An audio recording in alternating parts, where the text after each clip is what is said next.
saya itu berkali-kali didatangi dokter, tentara, juga polisi.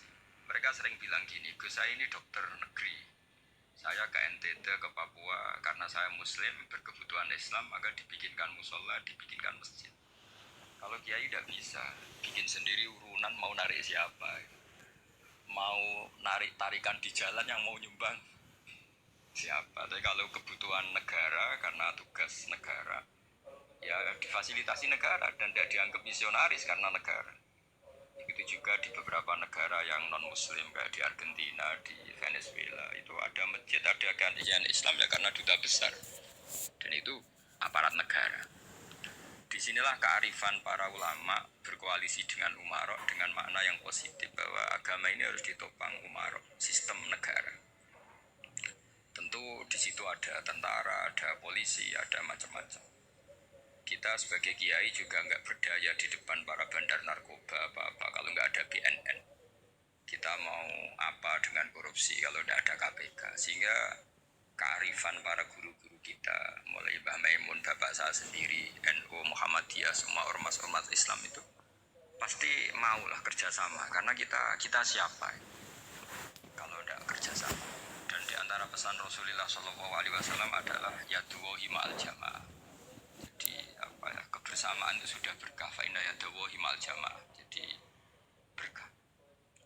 Lalu kenapa saya kalau ngaji bawa kitab? Ini agak sebetulnya itu lazim. Lazim itu suatu yang harus. Tapi karena kelamaan mubalik itu tidak pakai kitab, seakan-akan bawa kitab itu yang aneh. Sebenarnya aneh mereka.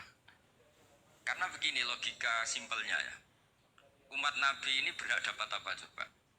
Berhak dapat warisan yang paling luhur, paling hebat, paling jernih. Apa itu Quran dan hadis? Pertanyaannya, siapa yang paling punya hak otoritatif untuk menerangkan Quran hadis? Ulama.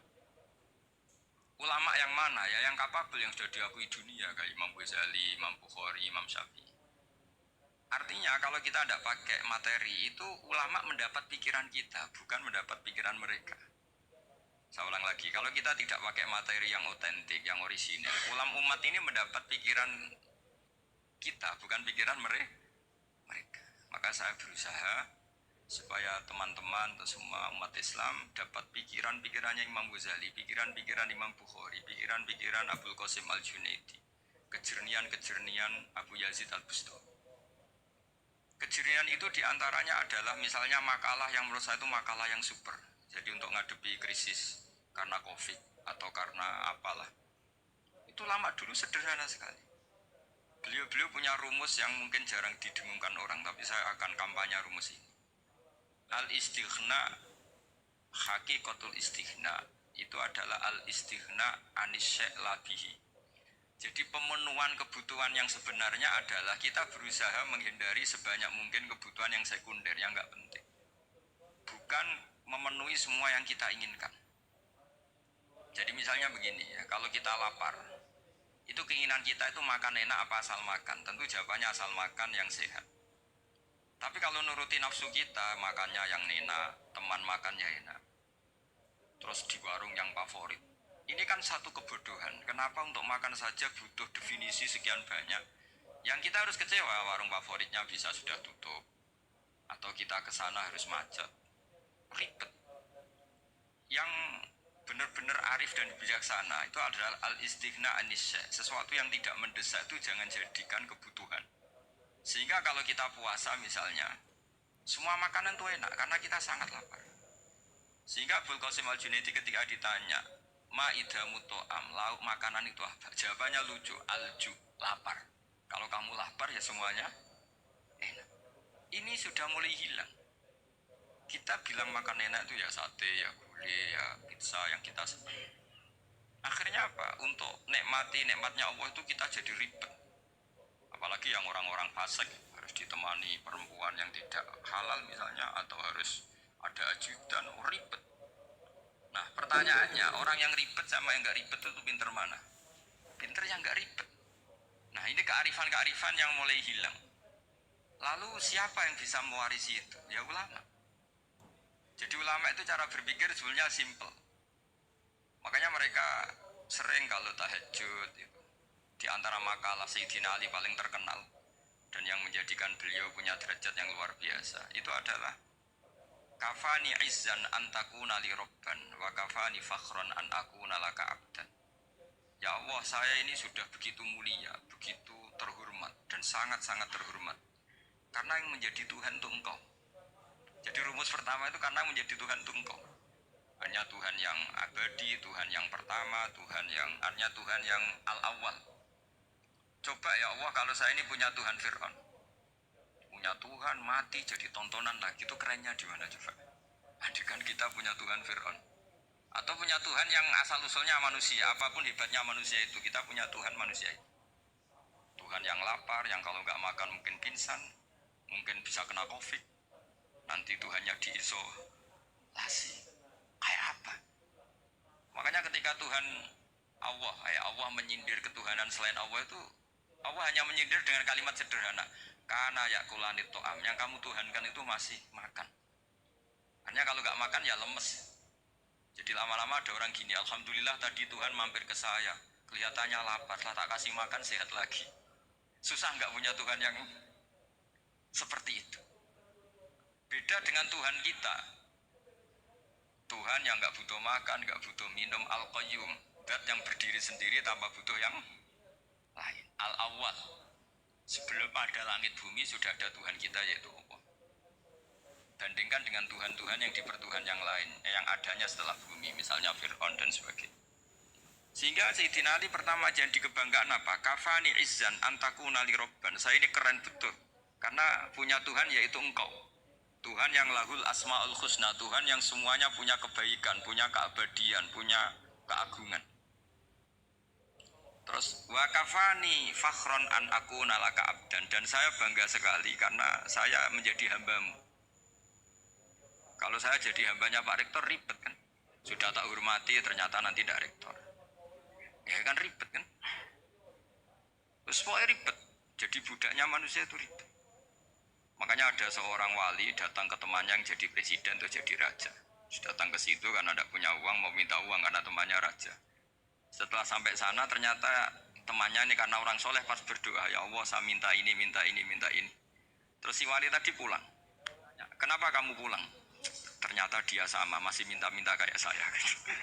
Jadi sederhana dia. Sama-sama minta kamu, minta zat yang kamu mintain katanya. Jadi dulu itu orang itu sebegitu dekat dengan Allah. Sehingga si raja ini terus ketemu wali tadi tanya, kenapa kamu menyepelekan saya padahal sekarang saya raja? Terus ditanya sama wali tadi, karena temannya, kalau kamu di padang pasir tidak bisa minum dan harus minum 1 gelas, dengan ongkos kamu harus mengasihkan semua kerajaan kamu demi minuman itu. Pilih mana, minuman apa tetap jadi raja? Ya saya milih bisa minum. Saya tidak raja tetap hidup, tapi kalau nggak minum mati. Bagaimana Anda bangga dengan satu kerajaan sing la yusawi kak samain, yang tidak sama dengan segelas air. Jadi artinya terus mereka melihat jadi raja itu ya biasa, jadi presiden biasa, jadi rektor biasa. Karena mereka biasa berlogika, hakikatul izzah itu ya taqarrub ilallah, yang benar-benar terhormat itu ya dekat dengan Allah. Begitu seterusnya mereka bikin paradok-paradok yang aneh, tapi itu menjadi pelajaran. Bapak saya Ki Nur Salim itu senang baca anekdot Nasiruddin Koja. Itu kalau bikin orang-orang aneh, itu dia datang ke satu pesta, pakai baju lusuh, pakai sarung lusuh atau celana lusuh, sama Sohibul Bed yang punya acara dibiarin. Setelah dibiarin dia pulang pakai jas, pakai dasi, pokoknya keren. Dihormatin, pakai alpat, pokoknya dihormatin, silakan. Pas dia disuruh minum, minumannya itu disokkan saja ke sakunya. Jas, kamu harus minum yang baik, karena kamu yang dihormati, bukan saya. Terus makanan ya semuanya diletakkan di saku, ada apa? Ayo kamu makan yang banyak. Alfatnya juga gitu, dikasih sate apa? Ayo kamu makan yang banyak. Mereka tidak melihat saya, melihat kamu. Akhirnya orang satu pesta itu istighfar semua, berarti kita ini salah. Terus dia pidato, kenapa kamu uang gitu? Tadi saya datang, orangnya sama. Gara-gara beda pakaian, penghormatannya beda. Berarti yang berhak dapat makanan ini jasa ya, bukan saya. Betapa naifnya kita sebagai orang. Ternyata kita masih hormat sesuatu yang seperti itu, yang atribut lah. Jadi orang-orang sufi itu orang yang bisa menertawakan dunia. Akhirnya ya, pertama dia dianggap orang gila, masa jas dikasih makan, dikasih minum. Tapi secara fikih dia benar, haram dia makan. Karena pas dia datang dibiarin, setelah pakai jas dikasih makan. Berarti hakikat yang dapat rezeki siapa? Jasnya apa orangnya? Jasnya apa orangnya? Jasnya. Jadi itu orang-orang sufi, kearifan orang-orang dulu itu bisa ngelola hal-hal yang keseharian menjadi luar biasa. Ada seorang wali melihat istrinya makan satu piring, anaknya makan satu piring. Ditanya, kalian kenyang? Wah, kenyang sekali. Melihat anak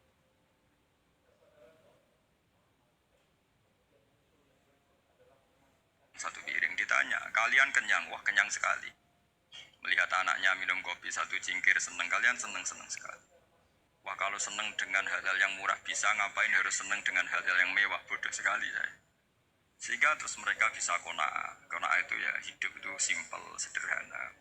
Jadi tentu saya tidak akan ngomong yang muluk-muluk, selain itu tidak bidang saya juga apa ya, kita ini butuh obat di kondisi seperti ini, butuh kesederhanaan, butuh apa ya, istighna. Tadi kita harus istighna billah an ghairillah. Jadi sudah cukup bahwa Allah ini segalanya. Sehingga di antara tugas suci Nabi Ibrahim dan semua nabi adalah wa ja'alaha kalimatam baqiyatan fi aqibi. Nabi Ibrahim itu nabi yang diberi gelar Allah. Dia adalah nabi yang menjadikan kalimat tauhid itu kalimat yang abadi. Fi akibih, di anak turunnya, di semua generasinya, baik anak turun karena gen maupun karena pembinaan, karena pendidikan. Ini penting sekali saya utarakan karena apa? Satu kehidupan itu sebenarnya digerakkan oleh kata-kata, oleh mutu kalau oleh bahasa modern. Sehingga banyak ulama mengatakan al-ibarat kutun li'ailatil mustami'in, bahwa redaksi atau